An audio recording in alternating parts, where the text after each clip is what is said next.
इस वक्त झारखंड से बड़ी खबर आ रही है। भारतीय जनता पार्टी के प्रदेश अध्यक्ष बाबूलाल मरांडी को बनाया गया है, बदल दिया गया है बीजेपी का प्रदेश अध्यक्ष। कई राज्यों के बीजेपी ने बदले हैं प्रदेश अध्यक्ष, तो अभी झारखंड से बाबूलाल मरांडी को बनाया गया है। बाबूलाल मरांडी को बनाया गया है बीजेपी का प्रदेश अध्यक्ष। झारखंड से बड़ी खबर आ रही है। भारतीय जनता पार्टी ने कई राज्यों में प्रदेश अध्यक्षों को बदला है। कई राज्यों के बीजेपी ने बदले हैं प्रदेश अध्यक्ष, जिसमें झारखंड से में बाबूलाल मरांडी को बनाया गया है। झारखंड से बड़ी खबर है, भारतीय जनता पार्टी में बड़ा उलटफेर। झारखंड बीजेपी के बदले गए प्रदेश अध्यक्ष बाबूलाल मरांडी को बनाया गया है बीजेपी का प्रदेश अध्यक्ष।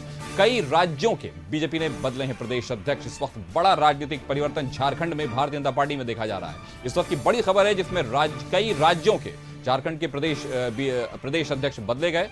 बीजेपी के बदले गए हैं प्रदेश अध्यक्ष, बाबूलाल मरांडी को बनाया गया है।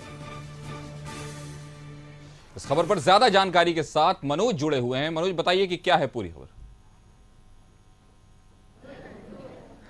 देखिए कासिम, मैं बता दूं आपको कि भारतीय जनता पार्टी की तरफ से प्रदेश अध्यक्ष बदलने की जो है काफ़ी दिनों से बात आ रही थी कि संगठन और सरकार दोनों में तब्दीली की जाएगी। और संगठन की जहां तक बात है तो संगठन में तब्दीली अभी अगर हम बात करेंगे तो झारखंड में अगले साल विधानसभा का भी चुनाव होना है और लोकसभा का भी चुनाव है। तो ऐसी स्थिति में जो निवर्तमान प्रदेश अध्यक्ष हैं दीपक प्रकाश, उनका कार्यकाल मार्च में ही पूरा हो गया था और तब से ये बात आ रही थी कि नया प्रदेश अध्यक्ष जो को बनाया जाएगा। अब उसमें ये मंथन चल रहा था कि यहाँ पे एक चेहरा कौन होगा।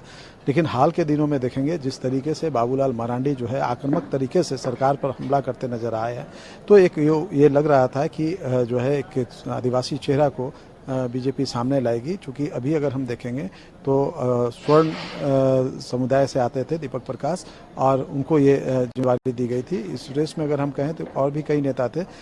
समीर उरांव जो अनुसूचित जनजाति के राष्ट्रीय अध्यक्ष हैं बीजेपी के, वो भी इसमें शामिल थे। लेकिन बाबूलाल पे जो है पार्टी ने मुहर लगाई है। और एक तरह से कहा जाए कि चूंकि बाबूलाल जो है पूर्व में यहाँ पे एक कदावर नेता है, आदिवासियों के बीच उनकी काफ़ी पकड़ है। खास करके अगर हम संथाल इलाके की अगर हम बात करेंगे तो संथाल में उनका एक काफ़ी दबदबा रहा है, पकड़ रहा है। तो ऐसी स्थिति में अगर हम विधानसभा चुनाव के परिणामों को देखें तो संथाल में बीजेपी के प्रदर्शन पिछले विधानसभा चुनाव के दौरान बहुत अच्छा नहीं रहा। वहीं लोकसभा चुनाव में अगर हम बात करेंगे तो जो 2 सीटें बीजेपी ने लूज की थी उसमें एक जो है संथाल का राजमहल सीट भी था।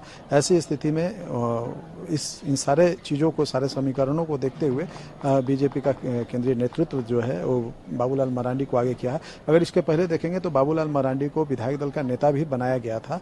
और हालांकि उनके विधायक दल के नेता के स्वीकृति की बात है तो विधानसभा अध्यक्ष के न्यायाधिकरण में यह मामला अभी भी लटका हुआ है। उन्हें विधानसभा में इस बात की जो है स्वीकृति नहीं मिली है। लेकिन बीजेपी जब से जेबीएम का विलय हुआ है बीजेपी में, तब से लगातार बीजेपी जो है बाबूलाल मरांडी को आगे करके जो है सारी कवायद जो है चल रही थी। तो ऐसे में ये बाबूलाल मरांडी को जब बनाया गया है तो इसका असर जो है ये नज़र आएगा कि जो आदिवासी वोट बैंक है उस पर अपनी पकड़ बनाई जाएगी। खास करके संथाल में जो है वो ज़्यादा मजबूती से जो है काम हो।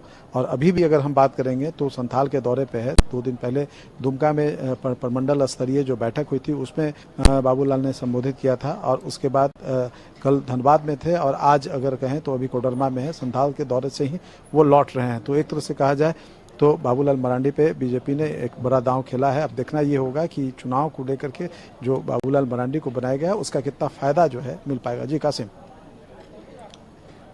बहुत बहुत शुक्रिया मनोज। एक बात बताएं और कि मनोज, ये जो बाबूलाल मरांडी को जो जिम्मेदारी दी गई है, कि क्या इसके पीछे कोई इसके राजनीतिक मायने हैं और इसके राजनीतिक महत्व क्या है?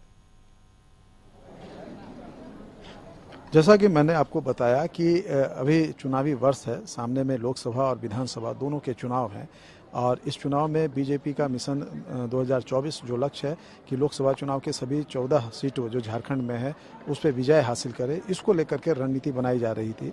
और उसी का एक ये परिणाम है, उसी रणनीति का एक हिस्सा है कि बाबूलाल मरांडी को प्रदेश अध्यक्ष की जो है दायित्व सौंपा गया है, ताकि एक आदिवासी चेहरा जो है वो जनता के बीच में जाए कि किस तरीके से आदिवासियों को जो है पार्टी जो है तरजीह देती है। इसके पहले अगर हम करेंगे तो राष्ट्रपति का जब चुनाव हुआ था तो झारखंड की जो पूर्व गवर्नर थी द्रौपदी मुर्मू, उनको भी आगे करके राष्ट्रपति चुनाव में अपना प्रत्याशी एनडीए की तरफ से घोषित किया गया था। तो कहीं ना कहीं ये सारी चीज़ें जो हैं, झारखंड के जो डेमोग्राफी है, झारखंड के जो वोटर्स हैं और झारखंड में जो समीकरण है, वोटों का समीकरण है, इन सारे चीज़ों को देख करके बीजेपी का केंद्रीय नेतृत्व ने निर्णय लिया है।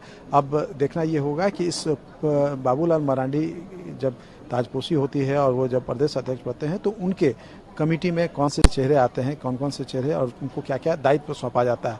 क्योंकि ये इस बात को लेकर के लगातार जो है कयास लगाए जा रहे थे और इस चर्चा भी हो रही थी कि इस बार जो है या तो बीजेपी का जो प्रदेश अध्यक्ष का जो चेहरा होगा वो या तो आदिवासी होगा या फिर पिछड़ा वर्ग से आएगा। लेकिन अगर पिछड़ा वर्ग की बात अगर कहा जाए तो पिछड़े वर्ग में जो अगर पड़ोसी जो भी राज्य हैं, चाहे हम बिहार की कर ले, उड़ीसा की कर ले, चाहे बंगाल की कर ले या छत्तीसगढ़ की कर ले, वहाँ पे जो भी प्रदेश अध्यक्ष है वो पिछड़े वर्ग से आते हैं।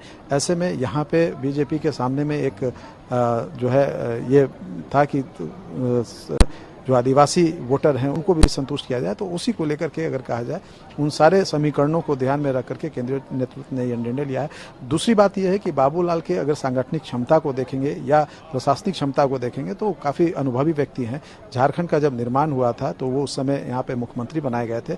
उसके पहले की अगर हम बात करेंगे तो केंद्र में भी ये मंत्री रहे हैं, बाद में भी केंद्रीय मंत्री बने हैं। और अगर जब बीजेपी से ये अलग हुए थे उस समय इन्होंने जेवीएम खड़ा किया था और जेवीएम का अगर हम प्रदर्शन देखें तो कमोबेश काफ़ी अच्छा रहा था प्रदर्शन।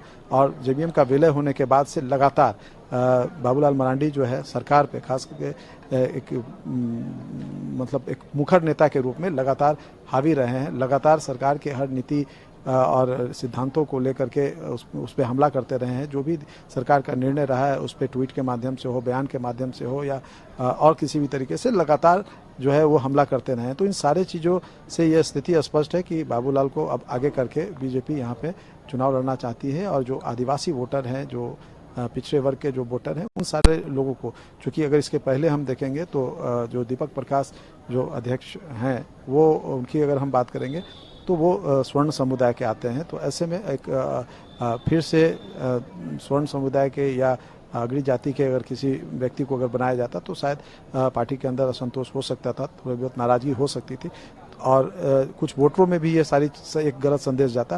तो इन सारे समीकरणों को ध्यान में रखते हुए पार्टी का केंद्रीय नेतृत्व ने इस तरह का निर्णय लिया है। अब देखना यह है कि केंद्रीय नेतृत्व का यह निर्णय विधानसभा और लोकसभा का जो चुनाव होना है उसमें पार्टी को कितनी सफलता दिला पाता है। अपने प्रशासनिक और नेतृत्व का जो क्षमता है बाबूलाल मरांडी, इसका कितना उपयोग संगठन को मजबूत करने और पार्टी का जो लक्ष्य है मिशन 2024 में जो 14 का 14 लोकसभा सीटों को जीतना, वो उसमें कितने सफल हो पाते हैं।